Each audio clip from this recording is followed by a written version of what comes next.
From the rise of the meat industry to the invention of canned goods, the changes and innovation in food production have drastically altered people's diets. Over time, the human palate has evolved, and in some ways, what we eat is indicative of a certain period. Take World War I, for example, when items like beef, pork, butter, and cane sugar were rationed, and Americans cut down on decadent dishes. Families swapped in poultry or fish to get protein, and instead of wheat flour, relied on rye, oat, or potato flour as a starch. Today, food instability is once again front and center as millions struggle to afford the rising cost of groceries due to inflation. On average, American families are spending about $370 more on groceries per month than a year ago. In the midst of these high prices, some are turning to canned goods, frozen foods, off-brands, and cheaper grains. Historian Jane Ziegelman finds these forced shifts in American diets to be especially interesting. Ziegelman is a food writer and the co-author of the book A Square Meal, A Culinary History of the Great Depression. She spent much of her career studying the evolution of American cuisine and how people's eating habits tend to shift during periods of economic uncertainty. To get the full picture, she takes us back to the era of Prohibition, starting in the early 1920s, and points to how the ban of alcohol influenced food. What you couldn't do with liquor, maybe you could do with food. There was a lot of sort of fanciful food consumption. It was the heyday of Jell-O salads, these sort of beautiful concoctions that didn't really have a whole lot of nutrition. During this time, in a post-World War I era, without the need to ration, Ziegelman says Americans flocked to sugar. These over-the-top dishes were showcased in popular ladies' magazines of the time, like Good Housekeeping. Take the rise of elaborate Jell-O creations, for instance. They were colored gelatins, usually lime or lemon, with all kinds of vegetables in them and sometimes meats, and they were molded. It was sort of the heyday of the color-coordinated dinner. So people would throw yellow dinners and orange dinners and pink dinners, and these Jell-O salads were a great way of introducing these tremendous bursts of color into the table. So a lot of the appeal of these foods was visual. And I don't think it really mattered all that much what they tasted like. But this way of looking at food quickly dissipated with the onset of the Great Depression. As economic instability and food scarcity peaked, Americans turned to items better known for their nutrition than their taste. So it's the beginning of when you see the nutrition content on packaging. And that's when you would make your choice about whether to buy A or B, depending on what its vitamin content or mineral content would be. For millions struggling to get by, ingredients like sugar and meat were seen as a luxury and out of the budget. Families turned to stocking their kitchen shelves with cheap grains and legumes, with the sole intention of keeping hunger at bay. The 1930s was the decade of the bean. Navy beans, baked beans, lima beans, bean loaves, and loaves in general were a category of food that were very prominent. Another common pantry staple during this period? Peas. The inexpensive ingredient was used to make pea soup, pea casserole, even pea loaves. Ziegelman says that pea soup was one of the few soups that Americans really excelled in. There's an old saying, poor people cook with a lot of water. And that was very much the case during the Depression when a lot of homemakers rediscovered soups. One category that Americans are well known for is the classic casserole. In fact, you may have just had a green bean casserole with green beans, cream of mushroom soup, and fried onions for Thanksgiving. However, Ziegelman says that this variation actually traces back to the 1950s and was initially made with green beans, tuna, and cream of celery soup. Rewind further back to the 1930s, and casseroles focused on less favorable meats that were cheaper. One of the benefits of a casserole is that you could hide things in it.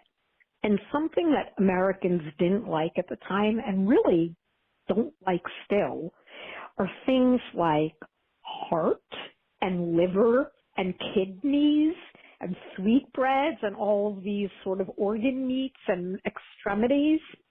The idea was that you could sort of pack them up in a casserole and cover them over with breadcrumbs, and they were also a great way to utilize leftovers.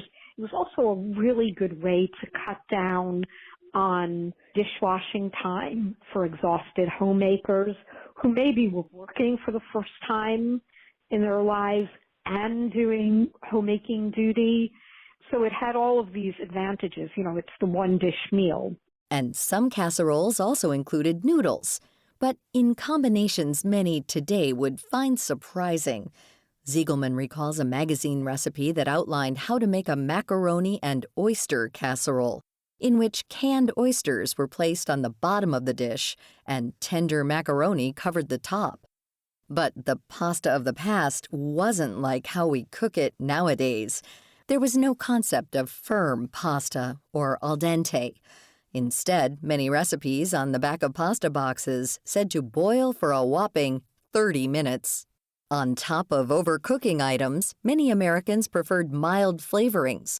Nothing was overly spiced or seasoned. Many popular recipes focused on creaminess that was achieved through butter and milk, and sometimes a light sprinkling of herbs. The thing about these, like what we might call bland flavors, to the American of that period, it was a mild flavor. Bland, has that connotation of being sort of boring and not appetizing, but a mild flavor has a connotation of being sort of sophisticated and a really heavily seasoned food. And there's a lot of ethnic bias in this, and I realize that, a lot of ethnic/racial bias, but a heavily seasoned food is sort of coarse and lowbrow. And this style of American cuisine continued on throughout the 1920s and 30s. Ziegelman says it wasn't until after World War II, when veterans returning back to the States from places like Italy brought back some new spices and practices with them. Despite this infusion, most Americans still stuck to their old ways. What did they drink to wash down all those creamy casseroles and dense pea loaves? A large glass of milk. Milk was it was called nature's most perfect food. So no meal should be free of milk. You would drink milk, but you were also eating milk. The liquid ingredient was exceptionally popular and was consumed by the glass or used in a variety of dishes, from the sauces in pastas to any kind of baked good. In addition to milk, scientists also developed a cheap dietary supplement that Americans could consume to get more nutrients. And it was invented by Cornell University called Milk Corno. And it was sort of like the protein powders that people stir into their smoothies today. It was a kind of supplement, a nutritional supplement. I think that the idea of the nutritional supplement was born in the Great Depression, and the whole way of evaluating food in terms of its nutritional building blocks is still very much with us. And it's not a way of looking at food holistically. It's really a kind of breaking down of food into its chemical parts. So it's for good and for ill. That is what I see as really the great legacy of the Great Depression. To find out more about American diets during this time, check out Jane Ziegelman's book, A Square Meal, A Culinary History of the Great Depression, available online and in stores. If you're interested in any of her other publications, she recommends also checking out 97 Orchard, an edible history of 5 immigrant families in one New York tenement. You can learn more about Ziegelman, the history of American cuisine, and also find archives of past shows at viewpointsradio.org. This segment was written and produced by Amira Zaveri, studio production by Jason Dickey. I'm Marty Peterson. This segment is brought to you by the Capital One Venture X card. Earn 10x miles on hotels and rental cars and 5x miles on flights when you book through Capital One Travel. Plus 2x miles on all other purchases. Capital One. What's in your wallet? Terms apply. See CapitalOne.com for details.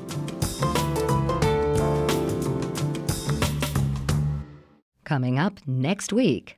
Western women, they consider themselves mainstream American women who were just taking advantage of the opportunities that the West gave them. We travel back to the Wild Wild West. Then, the basic core system hasn't been upgraded since the turn of the century, so 23 years ago. Is flight technology stuck in the 20th century? I'm Marty Peterson. and I'm Gary Price. These stories in depth on your public affairs magazine, Viewpoints.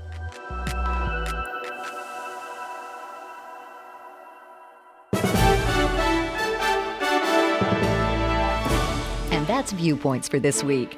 Follow us on Twitter, Facebook, and Instagram to learn more about upcoming shows and find a library of past programs on Apple Podcasts, Google Play, and Spotify. Plus, you'll always find previous segments and more information about our guests at viewpointsradio.org. Join us again next week for another edition of Viewpoints.